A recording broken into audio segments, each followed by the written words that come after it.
Al îngerilor cântec atunci a răsunat, când întunericul domnea, lumina s-a întrupat. Glorie sus în ceruri și pace pe pământ, îngerii cântă neîncetat.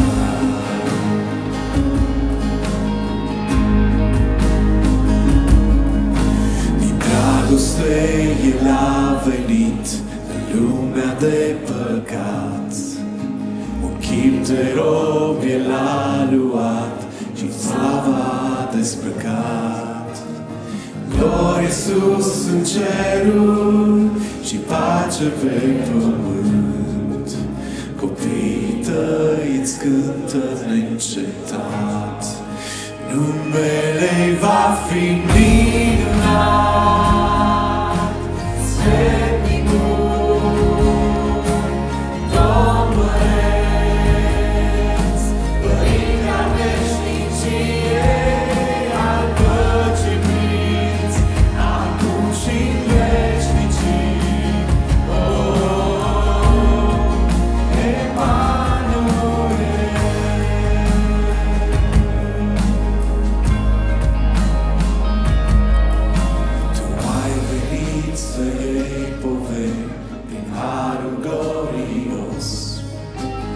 cei trudiți să îi ridici, odihna să le dai. Glorie sus în ceruri și pace pe pământ, întregul pământ îți va cânta. Numele va fi minunat, sfetnicul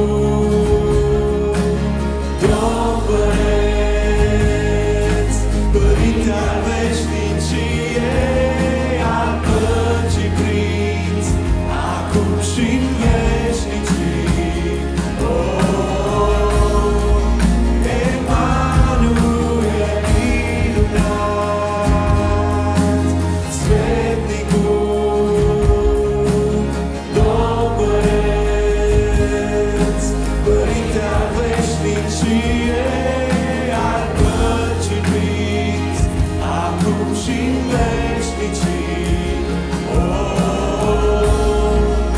Emanuel,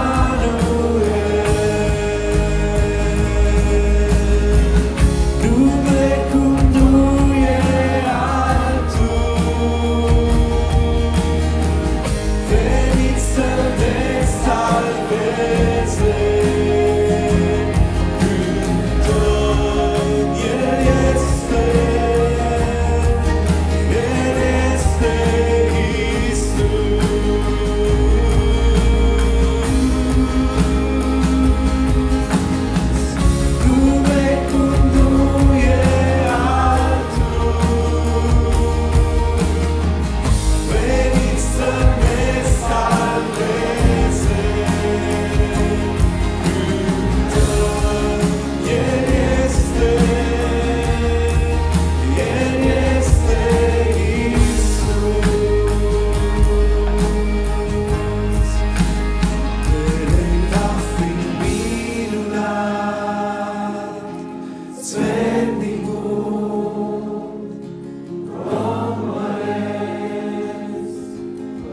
al veșniciei, al păcii prinț, acum și-n veșnicii.